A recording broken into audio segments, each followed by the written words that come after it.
Lyle, Matt, congratulations. You've made it to the final round of this competition.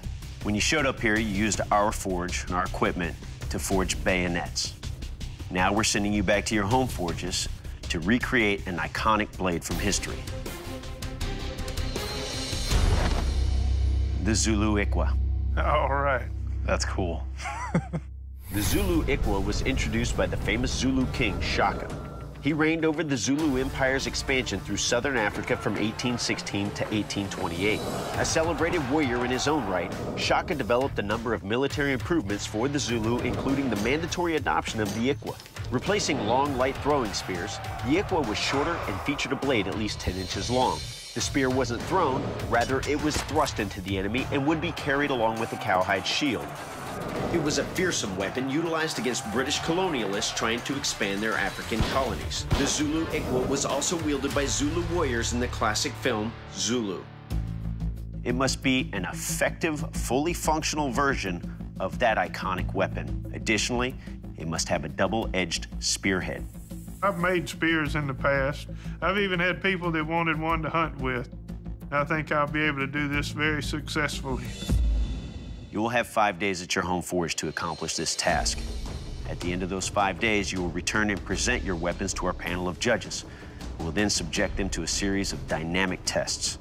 Only once those tests are complete will they declare one of you the Forged in Fire champion, who also leaves with that check for 10 grand. Good luck, gentlemen. We'll see you in 5 days. Good luck to you, man. All right, man. Good luck to you, too. It's great to be back in my own shop.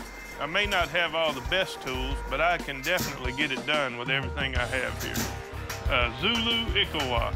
That's something I've never heard of. I believe that's the sound it makes when it goes in and pulls out. Iqua. My plan for the day is to get a point on the piece of metal, and then I'm gonna have to figure out the tang. I think I'm gonna make a one-piece tang that'll penetrate into the handle as well as lock it down with some sinew.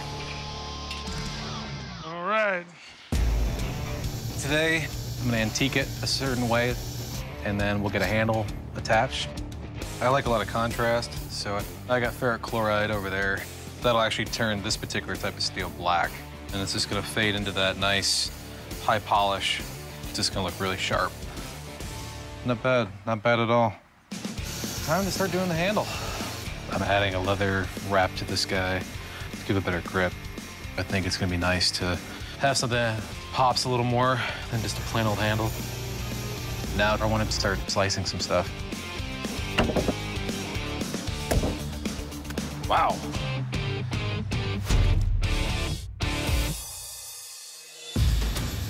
I'm past all the forging. I'm through with the steel work.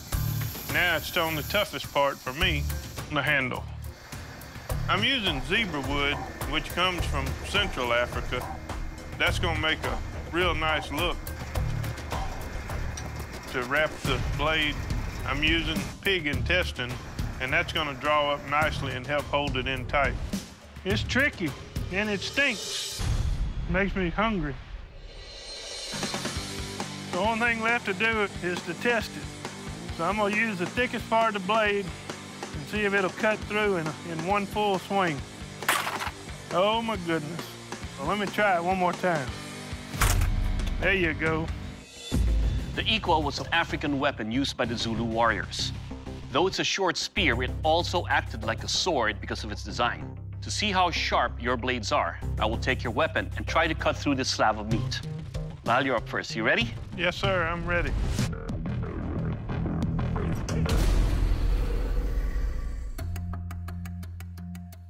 Well, Lyle, your handle over here allows me to grip and give it more weight at the tip. So when acting like a sword, you can really feel the power when you're dropping down. And as you can see, it cut cleanly through the meat. Overall, sir, your weapon will cut. Good job. Thank you. Matt, you're up next. You ready? Let's do it. Seeing Lyle's blade cut like it did, I'm going, ah, crap. I'm so nervous right now.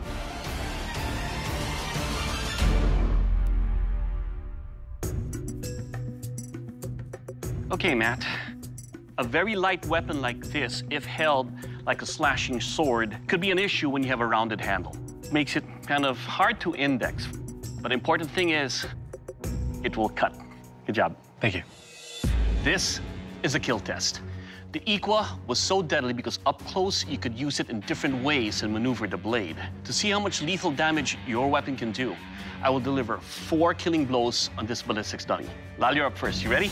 Yes, sir, I'm ready. I've never tried to cut ballistic dummies. I'm anxious to see how it performs.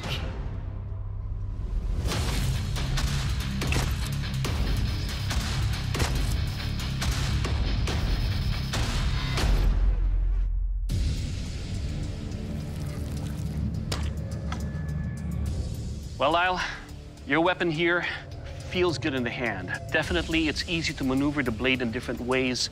It's so sharp that it lacerated and disemboweled the gut right here. It cut through all the way into the sternum right there, lacerating it, and then right into the heart.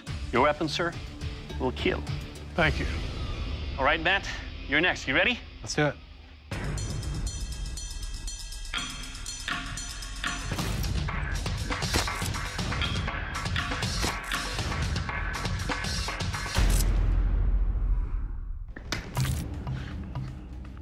Well, Matt, your leather wrapping on the handle here made it very comfortable. Your edge over here is very sharp. It lacerated deep into the guts. It went all the way into the ribs, the thrust deep into the abdomen. Overall, sir, your weapon will kill. Thank you. All right, next up is a strength test. Dave? So, gentlemen, what we're going to do to test the strength is we're going to tap the tip of your blade into these blocks of wood and then pry them to the side. If your blades are tempered properly, you should hold up beautifully and just pry a piece of wood out. If not, well, we'll see. So, Matt, you ready? Let's do it. I can't believe he's actually gonna drive it in like a nail and then torque it back. I'm just like freaking out. I'm like, just don't break. Just don't break on me.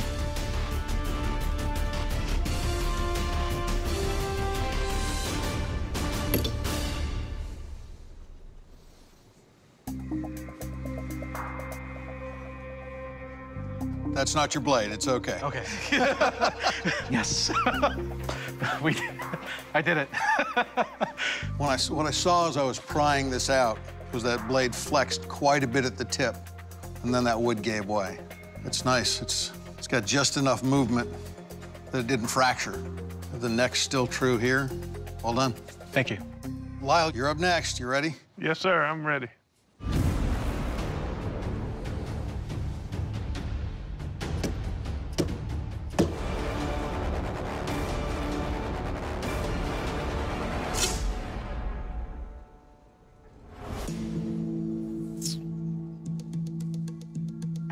I wasn't expecting the tip to break off. My heart just fell out of its place. And as I started to go to the side, there wasn't any flex in that blade much at all. It just popped right off. Everything's been fun, but this looks dim for me. The judges have made a final decision. The Forged in Fire champion is Matt. Congratulations. Congratulations, Matt. Thank you, Lyle. Lyle, your blade did not make the cut. David will explain. Lyle, you brought us a beautiful weapon. It felt great in the hand. It tested beautifully in 2 of our tests. But it came down to that strength test, that brittle tip snapping off. Because of that, we've got to let you go. Okay. Lyle, please surrender your weapon. Thank you all for the opportunity. It's been a great experience. Lyle, thank you. Once the tip broke off, I expected this. I gave it my best shot. Congratulations. Thanks, Lyle. I can go home my head held high. I enjoyed it. I made something I was proud of. It was just an oversight on my part. Matt, congratulations. You are the Forged in Fire champion and will be receiving that check for 10 grand. Good job. Thank you. I don't know if you realize, but I flexed that blade to at least 45 degrees before it popped that piece of wood out. You scared me when you did that. I thought for Scared sure me. that would... This is amazing. This is really cool. I can't believe I did it. It's obviously what you're going for, but to have it happen is... Ah, that's cool.